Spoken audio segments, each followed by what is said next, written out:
ఓం శ్రీ గురుభ్యో నమ. ఓం శ్రీ మాత్రే నమ.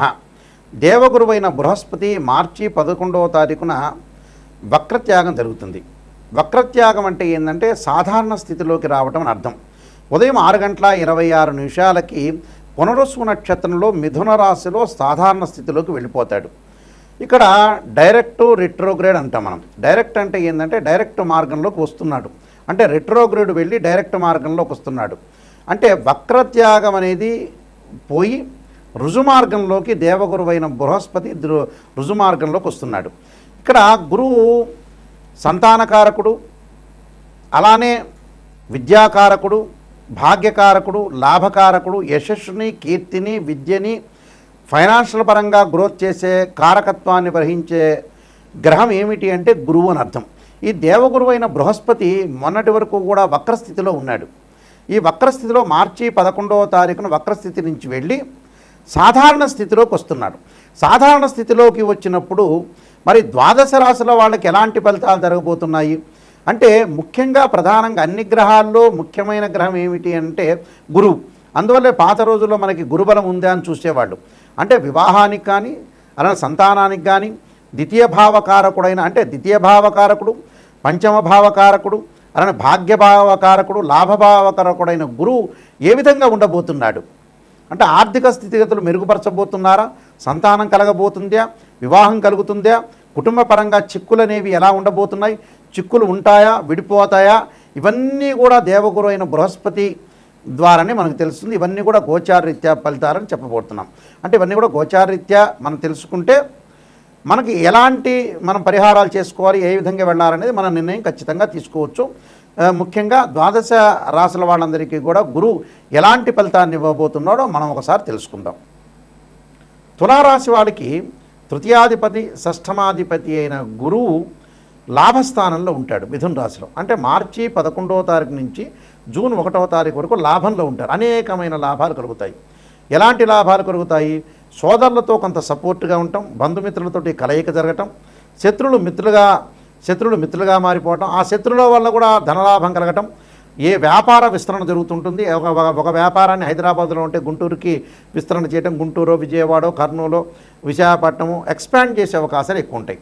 అంటే వ్యాపార పరంగా అనుకూలంగా ఉంటుంది. అంటే రోడ్ల మీద బజ్జీల దగ్గర నుంచి, పూల దగ్గర నుంచి, కూరగాయలు అమ్మేవాడి దగ్గర నుంచి కూడా అనేక లాభాలు కలిగే అవకాశాలు ఎక్కువ ఉంటాయి.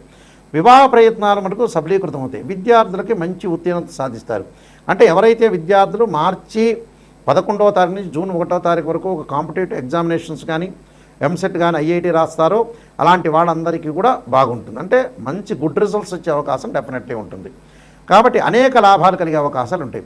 ఒక ఫైనాన్షియల్ పరంగా అనుకోవచ్చు, అన్నదమ్ముల మధ్యలో సఖ్యత బాగా పెరుగుతుంది, పిత్రార్జితం బాగా కలిసి రావటం ఒకటి, వాహనాలు కొనుగోలు చేస్తారు, ఇళ్ళు కొనుగోలు చేసే అవకాశాలు, గృహ ఉపకరణ వస్తువులు కూడా వాళ్ళు కొనుగోలు చేసే అవకాశం బాగా ఎక్కువ ఉంటుంది. అంటే అందరూ కూడా ఆనందంతో జీవించే అవకాశాలు ఎక్కువ ఉంటాయి. స్త్రీలకు మటుకు ఉదర సంబంధమైన వ్యాధుల విషయంలో కొంత జాగ్రత్తగా ఉండాలి. మిగతావన్నీ కూడా టోటల్గా వాళ్ళకు అనుకూలమైన ఫలితాలు జరిగే అవకాశాలు ఖచ్చితంగా ఉంటాయి. అయితే వాళ్ళు చేయాల్సింది ఏంటంటే, గురువు యొక్క అనుగ్రహాన్ని ఉండటానికి పెద్దవాళ్ళకి వస్త్రదానం చేయటం, అలానే సాయిబాబా టెంపుల్ కానీ, రాఘవేంద్ర స్వామి టెంపుల్ కానీ వాటి దగ్గర ప్రాతకాలంలో ఏదైతే మనకి మార్చి 11 నుంచి జూన్ 1వ తారీఖు వరకు కూడా గురువారం వస్తుందో, ఆ గురువారం రోజున ప్రతిరోజు కూడా అడుక్కునే వాళ్ళందరికీ కూడా గుళ్ళ దగ్గర ఉంటారు కదా, అలాంటి వాళ్ళందరికీ కూడా ఇడ్లీనో, పూరీనో, చపాతీనో ఏదో తిండి అనేది, ఆహారం అనేది దానం ఇవ్వాలి. దాంతోపాటు వీరైతే వస్త్రదానం చేయండి. చేయటం వల్ల కూడా వాళ్ళకి వితరణ చేస్తే చాలా మంచి జరిగే అవకాశాలు ఖచ్చితంగా ఉంటాయి. ఈ నియమాలు మీరు పాటించండి. గురువు వల్ల ఈ గోచారీత్యా మనకి గురుగ్రహం అనేది సంవత్సర కాలం పాటు ఉంటుంది. ఒక రాశి నుంచి మరో రాశికి మారుతుంది. గురువు అనుకూలంగా ఉండటమే ప్రధానమైన విషయం. ఏమిటంటే అన్ని గ్రహాల్లో ప్రాధాన్యత సంతరించుకున్న గ్రహం ఏంటంటే గురువు. గురువు కుటుంబకారకుడు, సంతానకారకుడు, భాగ్యకారకుడు, లాభకారకుడైన గురువు అనుకూలంగా ఉంటే కీర్తి ప్రతిష్టలు, ధనవృద్ధి కలగటం, అలానే ధనవృద్ధితో పాటు లాభాలు, ఫైనాన్షియల్ పరంగా ఇన్కమ్ కలగటం, సంతానం కలగటం. సంతానం సంపదప్రదం అన్నారు. సంతానం కలిగేది గురువు ద్వారానే. కుటుంబ పరంగా ఇబ్బందులు లేకుండా ఉండటం, కుటుంబ పరంగా అన్నీ కూడా అనుకూలంగా ఉండాలంటే గురువు అనుకూలంగా ఉండాలని అర్థం. ఇప్పుడు చెప్పిన ఫలితాలన్నీ కూడా గోచారరీత్యా చెప్పబడే ఫలితాలు అంటారు. అంటే what is the difference between transit system and birth chart? Transit system అంటే ఏంటంటే గ్రహాల యొక్క మూమెంట్స్, అంటే ప్రతి నెలలో కూడా మనం రాశి ఫలితాలు చెప్పుకున్నట్టనే గ్రహాలన్నీ కూడా మారుతూ ఉంటాయి. ఈ గ్రహాలన్నీ మారుతున్నప్పుడు ఈ నెలలో ఏ విధంగా జరగబోతుంది అనేది గోచారం. అంటే ఎగ్జాంపుల్ ఏంటంటే ఒక చెట్టు ఉంటుంది, ఆ చెట్టు కింద వేళ్ళు ఉంటాయి. ఆ వేళ్ళని ఏమంటారంటే బర్త్ చార్ట్ అంటారు. ఆ వేళ్ల పైన కాండం వచ్చి కొన్ని కొమ్మలు వచ్చి కొమ్మలకి ఆకులు రావడానికి గోచారం అంటారు. ఎందుకంటే ఆ ఆకులు ఎప్పుడైనా సరే ఒక చెట్టుకి మనకు రైన్ సీజన్లో ఆకులు వస్తాయి, అలానే మనకు వచ్చేటప్పటికల్లా వింటర్ సీజన్లో అలానే ఉంటాయి, సమ్మర్ సీజన్లో కింద రాలిపోతుంటాయి. అంటే మళ్ళీ కొత్త ఆకులు పుట్టుకునే వచ్చే అవకాశం ఉంటుంది. అదే గోచారం అంటారు. బర్త్ చార్ట్ ఏంటంటే పర్మనెంట్, అదే this is the natal chart అంటారు. అంటే ఒక జన్మలగ్నం నుంచి తనుభావము, ధనభావము, తృతీయ భావము, అలానే చతుర్థ భావం, పంచమ భావాలు, అంటే ద్వాదశ భావాల్ని మనం అనాలిసిస్ చేస్తాం. ఉదాహరణకి తనుభావానికి రవేధిపతి, ద్వితీయ భావానికి గురువు, అలానే తృతీయ భావానికి కుజుడు, చతుర్థ భావానికి చంద్రుడు, పంచమ భావానికి గురువు, అలానే షష్టమ భావానికి కుజుడు, సప్తమ భావానికి వచ్చేటప్పటికల్లా శుక్రుడు, అష్టమ భావానికి శని. ఇలా మనం లెక్క వేసుకుంటాం. లెక్క వేసుకున్నప్పుడు గురువు ద్వితీయ భావానికి కారకుడవుతాడు, అలానే పంచమ భావ కారకుడు అవుతాడు, లాభభావ కారకుడు కూడా, భాగ్యానికి సంబంధించిన భావకారకుడు కూడా గురువే. అంటే అన్ని గ్రహాల్లో అతి ప్రాధాన్యం కలిగిన గ్రహం ఏమిటి అని అంటే గురువే. ఈ గురువు ఎలా ఉన్నాడు జాతకరీత్యా మనం తప్పకుండా చూసుకోవాలి. గురువు యొక్క రిజల్ట్స్ ఎలా ఉండబోతుందో చూసుకోవాలి. ప్రధానంగా గురువు కొన్ని నక్షత్రాల్లో ఉండకూడదు. అవేమిటి? అశ్విని, మఖ, మూల, ఆరుద్ర, స్వాతి, శతభిషము, దానితో పాటు పుష్యమి, అనురాధ, ఉత్తరాభాద్ర నక్షత్రంలో ఉండకూడదు. జన్మలగ్నం నుంచి 6, 8, 12 స్థానాల్లో కుజుడు ఉండకూడదు.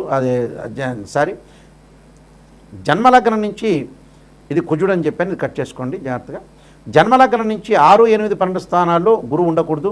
గురువు రాహుతో కానీ, కేతువుతో కానీ, శనితో కానీ కలిసి ఉండకూడదు. నేను చెప్పే నక్షత్రాల్లో కూడా ఉండకపోవటం అనేది చాలా మంచిది. అయితే ఇవన్నీ కూడా ఏమిటంటే బర్త్ చార్ట్ని అనుసరించేవి. గోచారరీత్యా 2, 5, 7, 9, 11 స్థానాల్లో గురువు ఉంటే మంచివాడు గోచారపరంగా.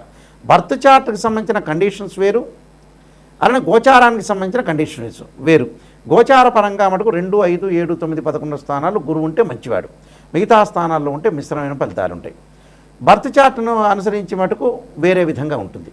కాబట్టి ఇక్కడ గురువు ఎలా ఉంటున్నాడు అంటే బర్త్ చార్ట్లో ఒక రకంగాను, గోచార రకంగాను వేరే రకంగా ఉంటుంది. అయితే ఇది కన్ఫ్యూజ్ పడకుండా ఏ స్థానాల్లో ఉన్నారు, ఏ విధంగా ఉండబోతున్నారు, మనకి ఎలాంటి ఫలితాలు వస్తాయి అనేది ఆలోచన చేయండి. అంటే ఇక్కడ కన్ఫ్యూజ్ ఏమీ లేదు. బర్త్ చార్ట్లో ఒక రకంగా నియమాలు ఉంటాయి, గోచార రీత్యా వేరే రకంగా నియమాలు ఉంటాయి. ఇప్పుడు మనం గోచారం ప్రకారంగా చెప్పుకుంటున్నాం కాబట్టి 2, 5, 7, 9, 11 స్థానాల్లో ఉంటే గురువు మంచివాడు, మిగతా స్థానాల్లో ఉంటే మంచివాడు కాదు అని అర్థం. ఇలాంటివన్నీ కూడా ఎప్పుడు కూడా జాతకాన్ని చెప్పించుకునేటప్పుడు నెగిటివ్ అనేది చెప్పించుకోవాలి. నెగిటివ్ పాజిటివ్ రెండుగా చూసుకోవాలి. నెగిటివ్ ఏదైనా ఉంటే దాన్ని పాజిటివ్గా చేసుకోవాలి. అంతా పాజిటివ్ అనేది ఆలోచన చేయొద్దండి. ఇప్పుడు ఎందుకంటే ఒక ఆస్ట్రాలజర్ని అప్రోచ్ అయ్యేటప్పుడు నెగిటివ్ పాజిటివ్ రెండు ఉంటాయి. గురువుగారు పాజిటివ్ని చెప్పాలని ఆలోచన చేయొద్దండి. నెగిటివ్లో ఉంచే మనం పాజిటివ్ జరిగే అవకాశాలు ఖచ్చితంగా ఉంటాయి.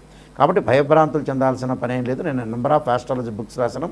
కాలసర్పయోగము, కాలసర్పయోగ చంద్రిక, రాహుకేతులు, ఛాయాగ్రహాలు, పుత్రగణపతి వ్రతము, స్వప్నశాస్త్ర ఫలదీపిక, అలానే బృహత్ పరిహార సింధు, దాంతోపాటు సర్వదేవతా గోత్రలు ప్రవర్లు పార్ట్ 1, పార్ట్ 2 ఒకటి, అలానే మీకు నవగ్రహాలకి పారాయణం చేసుకునే స్తోత్రాలు, దశమహావిద్యలకు సంబంధించిన అమ్మవారి యొక్క పారాయణం చేసుకోవటం, అలానే బృహత్ పరిహార సింధు, ప్రొటెక్షన్ ఆఫ్ ఆస్ట్రాలజీ అనే నెంబర్ ఆఫ్ ఆస్ట్రాలజీ బుక్స్ రాశాను. మీరు www.nayakanti.com చూడండి, www.nayakanti.in చూడండి. ఈ బుక్స్ అన్నీ కూడా రాజమండ్రి వారి యొక్క మోహన్ పబ్లికేషన్ వారికి దగ్గర దొరుకుతాయి, రాజమండ్రి వాళ్ళ దగ్గర. అలానే నా దగ్గర కూడా ఈ బుక్స్ అనేవి దొరుకుతాయి. తప్పకుండా నిజాన్ని తెలుసుకోవడానికి మాత్రమే నాకు ఫోన్ చేయండి. ఎప్పుడు కూడా మన లైఫ్ని ఎప్పుడు కూడా మనం మోసం చేసుకోకూడదు. మనం మోసం చేసుకున్న వ్యక్తులం అవుతాం. కాబట్టి తప్పకుండా మీరు చాలా జాగ్రత్తగా ఆలోచన చేసి గురువు ఎలా ఉన్నాడు, గురువు బలం ఎలా ఉండబోతుంది, ఏ విధంగా ఉండబోతుంది అనేది మీరు ఖచ్చితంగా తెలుసుకోండి. మీ అందరికీ కూడా శ్రీ పరమేశ్వరుడి యొక్క కరుణాకటాక్షం అనేది ఉండాలని ఆశిస్తూ సర్వే జనా సుఖినో భవంతు.